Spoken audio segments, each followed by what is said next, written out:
Breaking news చూద్దాం. Delhi liquor కేసులో BRS MLC కవితకు చుక్కెదురైంది. ఈడీ, సీబీఐ నమోదు చేసిన కేసుల్లో తనకు బెయిల్ ఇవ్వాలంటూ దాఖలు చేసిన బెయిల్ పిటిషన్లను ఢిల్లీ హైకోర్టు తిరస్కరించింది.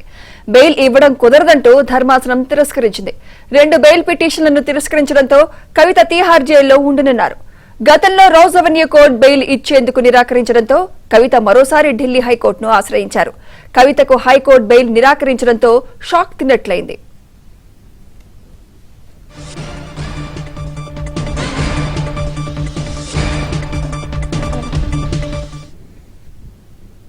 ఇదే అంశంపై మరింత సమాచారం మా ప్రతినిధి సతీష్ అందిస్తారు. సతీష్. సుమిత్ర, ఢిల్లీ లిక్కర్ కేసులో ఎమ్మెల్సీ కవితకు చుక్కెదురైందని చెప్పాలి. ఈ 2 కేసులో దాదాపు సిబిఐ, ఈడీ కేసులో కవితను ఇప్పటికే అరెస్టు చేయడం జరిగింది. ఆమె ఆ 2 కేసుకు సంబంధించిన అంశంలో ఇప్పటికే బెయిల్ మంజూరు చేయాలని ఢిల్లీ హైకోర్టులో పిటిషన్ దాఖలు చేశారు. ఇటీవల రంజాన్ సందర్భంగా ఆమె తిహార్ జైల్లో ప్రస్తుతం ఈడీ కేసులో అరెస్ట్ అయ్యి తిహార్ జైల్లో ఉంది. అదే కేసులో 11వ తేదీన సిబిఐ సైతం కూడా అరెస్ట్ చేయడం జరిగింది. తిరిగి అనంతరం ఆమె హైకోర్టును ఆశ్రయించింది. హైకోర్టులో పిటిషన్ దాఖలు చేసింది. నాటి నుంచి నేటి వరకు కూడా ఆమె బెయిల్కు సంబంధించిన అంశంలో తీర్పు పెండింగ్లో ఉంది. తాజాగా కాసేపటి క్రితమే స్వర్ణకాంత్ శర్మ జస్టిస్, ఢిల్లీ హైకోర్టుకు సంబంధించిన చీఫ్ జస్టిస్ కాసేపటి క్రితమే ఒక తీర్పును కూడా వెల్లడించడం జరిగింది. ఆమెకి 2 కేసుల్లో కూడా బెయిల్ ఇచ్చేందుకు నిరాకరిస్తూ కూడా తీర్పు వెల్లడించడం జరిగింది. ఇక ప్రధానంగా ఇటీవల పెద్ద ఎత్తున కూడా వాదనలు కొనసాగాయి. ఈ కేసులో కవితకు బెయిల్ మంజూరు చేయొద్దు, మొత్తం హవాలా సంబంధించిన అంశాలకు సంబంధించిన విషయం కావచ్చు. అదేవిధంగా ఈ కేసులో చాలామంది ఈ సౌత్ గ్రూప్కు సంబంధించిన వాటిలో కవిత కీలకంగా వివరించారు. కవిత ఈ లిక్కర్ కేసు సంబంధించిన అంశంలో సౌత్ గ్రూప్కు సంబంధించి ఆమె నాయకత్వం వహించిందని కూడా అనేక వాదనలు కూడా వినిపించింది. ఇటీవల రౌజ్ అవెన్యూ కోర్టులో కూడా అనేక విచారణల సందర్భంగా కూడా కేసుల సందర్భంగా కూడా వాదనలు వినిపించారు. తాజాగా కవితకు సంబంధించిన విషయంలో ఆమెకు సంబంధించిన బెయిల్ తీర్పు చాలా రోజుల నుంచి ఢిల్లీ హైకోర్టులో పెండింగ్లో ఉంది.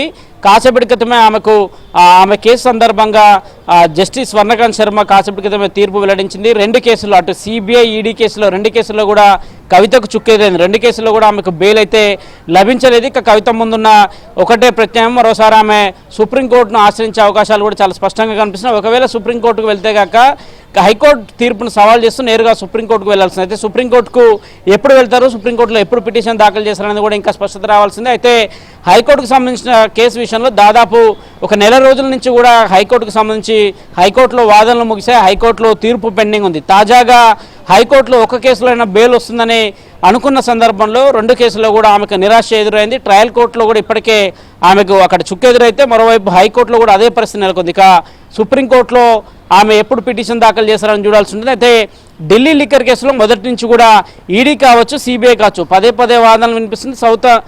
కవిత మొత్తానికి సౌత్ గ్రూప్కు సంబంధించిన విషయంలో చాలా కీలకంగా వ్యవహరించారు. దాదాపు తెలంగాణ నుంచి ఒక 50 కోట్ల రూపాయలను కూడా ఆమె గోవా ఎలక్షన్ సందర్భంగా కూడా ఆమ్ ఆద్మీ పార్టీకి వారంతా కూడా తరలించారనే కోణంలో కూడా మొదటి నుంచి కూడా పెద్ద ఎత్తున కూడా ఆరోపణలు వస్తున్నాయి. అదే అంశాన్ని అటు ఈడీ, సిబిఐ కూడా తన వాదనలో పూర్తిగా వినిపించిన నేపథ్యం ఒక్కసారిగా ఇప్పుడు ఢిల్లీ హైకోర్టులో మాత్రం ఆమెకు ఒక రకంగా చుక్కెదురని చెప్పాల్సి ఉంటుంది. Right, thank you Satish.